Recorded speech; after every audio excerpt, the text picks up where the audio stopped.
Oh, the anti-Semitism thing? Yeah. You know, when you have no argument, then you start calling people names. I mean, not you, but that's what people do. When there's no argument, they start calling people names. Okay, you're an idiot. Okay. Now, can we go back to the topic?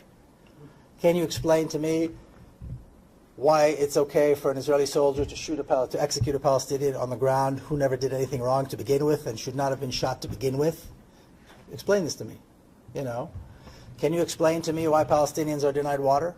Can you explain to me why 2 million people, or nearly 2 million people in Gaza, on a regular basis as a policy, are subjected to massacres?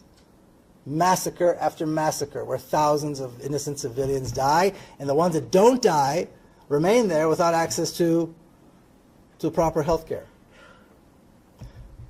That's how you deal with it. The only reason they used anti-Semitism and self-hating and all these other stupid names is because they have no argument. They want to steer away from talking about the issue. So they say anti-Semitism, and a lot of people are offended when they're called anti-Semites, but the thing is, like Helena said, you get over it and you go back to the issue. Okay, let's assume I'm anti-Semitic. Can you explain this to me, though? Because if opposing Israeli policies is anti-Semitic, if opposing Israel is racist, what do you call people who support this monstrosity? What do you call yourself for supporting this? An entire nation is standing behind a soldier, and I'm sure you know what I'm talking about, the soldier who executed.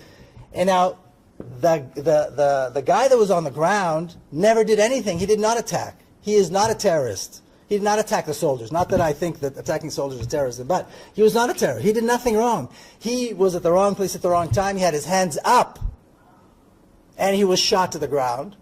Israeli ambulances drove right around him, knowing full well there was no threat.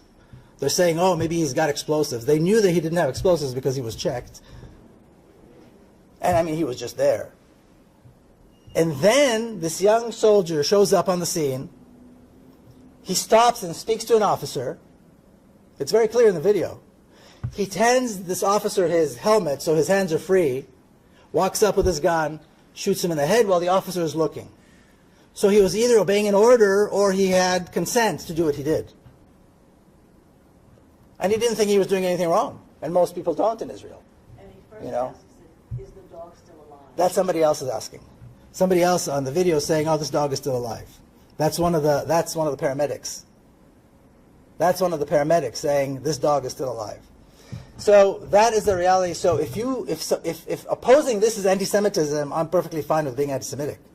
But what do you call people who support this? What do you call a person who supports this kind of policy? And this just happened to come out because somebody took a video.